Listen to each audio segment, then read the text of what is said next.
All right, welcome back to the shop. Thank you for following along on my shop remodel projects. Unfortunately, I ran out of money before I could redo the miter station, so we're gonna have to kick that down the road after I do a few commissions to refill the bank account. But I still wanna make some changes to this. All right, and longtime viewers of the channel may recognize this radial arm saw. I took it out a few years ago and have missed it, so I'm bringing it back. But not this radial arm saw. This one's almost broken. We're gonna put this radial arm saw in its place. It is also a used radial arm saw, but it is in way better condition. The specs are almost the same, other than the rip capacity is an inch shorter, but that's okay, because I have a 51-inch rip capacity at the table saw. And the motor is just a half a horsepower smaller. This is a 2 horsepower motor versus the old one was a 2.5 horsepower motor. So I'm hoping I won't notice or see a noticeable difference with that half a horsepower, which I'm pretty sure is quite a bit more powerful than this miter saw. I don't know how many horsepower this miter saw is. They don't measure it in horsepower, they measure it in I think I cans. Now the reason why I got rid of the radial arm saw in the first place is because I upgraded my old miter saw, which was a fixed chop saw, to one that had a sliding saw. So it still gave me a large crosscut capacity similar to the radial arm saw. Now don't get me wrong, this is the most accurate miter saw I've ever used, and it has the best dust collection I've ever used, and it has the most bells and whistles that I have used a ton of when I'm on the job site. I bought this because I was doing a lot of built-in bookcases, staircases, handrails, and it is incredibly accurate for cutting those handrails. So this saw is a fantastic saw for the job site. But here in the shop, cutting a lot of those angles at the table saw using the miter gauge is a lot more accurate than this saw. So I will 90% of the time use the table saw instead of this saw. Where this saw fails is when I want to cut rough stock like this 8/4 piece of rough material. It doesn't necessarily have a flat edge from the lumber yard because I'm just cutting it down to get it to a manageable size so I can use the jointer or planer to finish milling it square. So when cutting the big thick material like this, if it starts to pinch the blade, since this head has all kinds of motion in it, a lot of times this would kick up and at you, which is a little bit spooky. Now with the radial arm saw having this big beam up here, it's going to take an incredible amount of force for this to be pushed up if this saw decides to kick. So it's only going to go forward, but when you're cutting a big 8/4 piece of wood, when it starts to go forward like that really hard, 90% of the time I have found that it just bogged down the motor and stopped the blade in the material. So I feel this is a lot more safer to use, and also since it has a lot more power, it cuts through that 8/4 material much faster, most likely in just one pass than multiple passes at the miter saw. But this can jump forward. Now I know these saws have a bad reputation for being dangerous, and I've used one of these since I was 10 without incident, knock on wood. So I don't think they're any dangerous than any other tool. So I'm not saying that these are safe, they're just as dangerous as the other tools we use. So for instance, if you go to Google Images and you search for table saw injuries, you're gonna see a lot of blood and gore. If you search for jointer injury, you're gonna see a lot of blood and gore. So woodworking tools in general are a lot like wildlife in Australia. Everything is trying to kill you.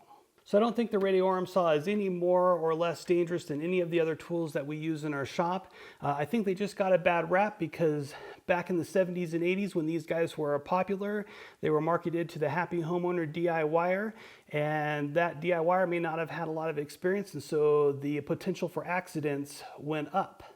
And also back in the 70s and 80s, the internet had not been invented yet, so we did not have YouTube, which meant we did not have safety police to constantly tell you that every time you turn on a power tool, you're going to die.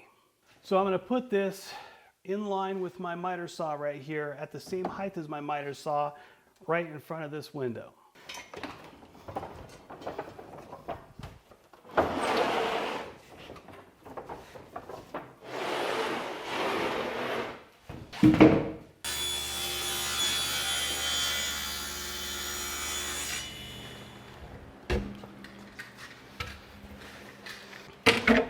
All right, so there is a potential for kickback off the saw and to go right through this window because that's the direction the blade is kicking when something comes loose. So we're just gonna board up the window.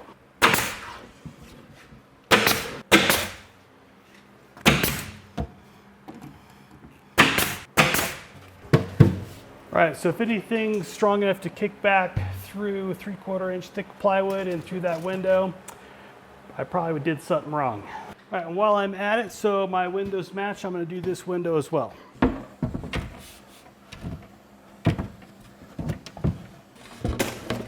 This window is an 1/8 inch narrower.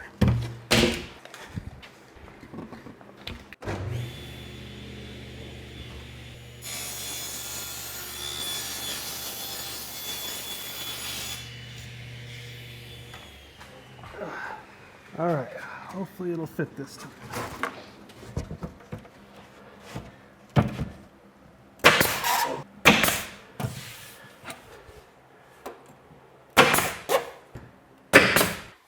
All right, I gotta give the Tin Man some oil here, a little seized up.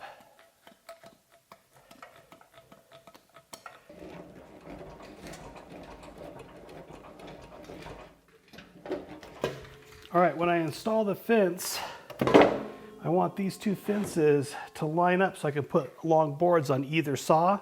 And I want this table to line up as well. So that way it's just a one smooth piece from one saw to the other. So I'm going to replace this nasty piece of particle board, take it off its base and build a base underneath it so I can adjust the height better and have it pushed back far enough for the tables to line up or the fences to line up.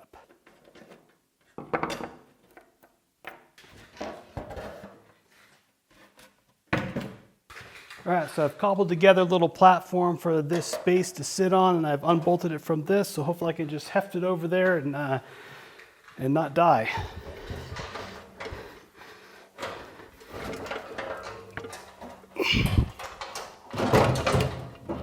Apparently I got one more bolt to undo.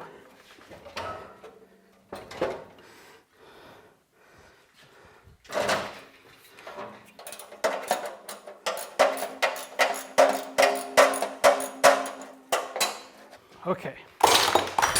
All right, so try number 2.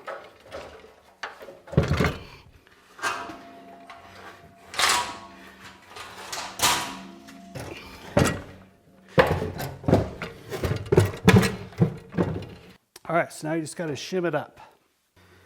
All right, there we go. I just need to throw some dust collection back there, and we are ready to get back to work. Got the Radial Arm Saw back in service, in line with the miter saw, so I can use this same platform to cut just about anything I need.